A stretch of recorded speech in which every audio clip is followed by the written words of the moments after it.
از دگریم از نل سر شترسا مرنی از دگریم. فرهاد عجمو یک جه هەلبەستوانên ناودار ên Rojavayê Kurdistanê bû. السر ملتي خوا دگریم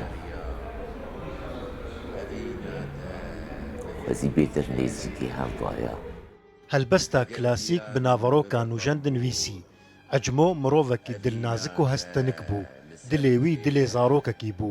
Lewma du dîwanên xwe yên helbestan ji zarokan re nivîsîn. ئەڤینا تە خاچ و بێلە دنەف پەنجێ ئێش و خەونا ئەڤیندارم من نەهێلە. هەلبەستên Ferhadê Ecmo bi giştî kûr, têrwata û xwedîzmanekî sade ne. Lewra gelek jiwan bûn stran.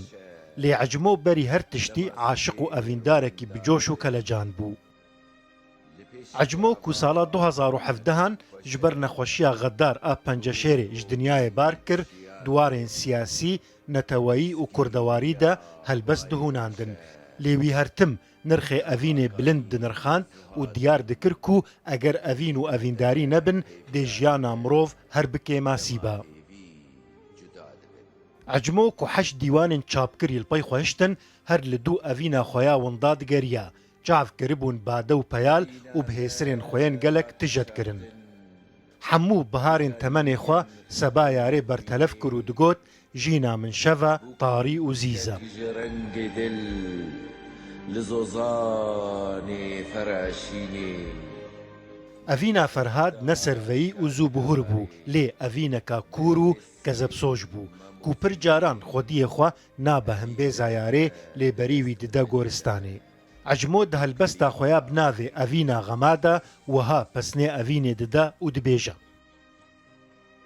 Ka evîna min ka ewba xêşîn, xewn û hêviyê min tev de hilweşîn, ez bûm peyala destê bêçara, tu bû şivanê qîr û hewara. Ne ez giham te ne tu giha min, heta bi xewna li me bûn dijmin, sorgul çilmisî li hêviya bilbil, bilbil hat sotin bi evîna dil. Bessam Mustafa, Rûda. li bê yara şevek sar e.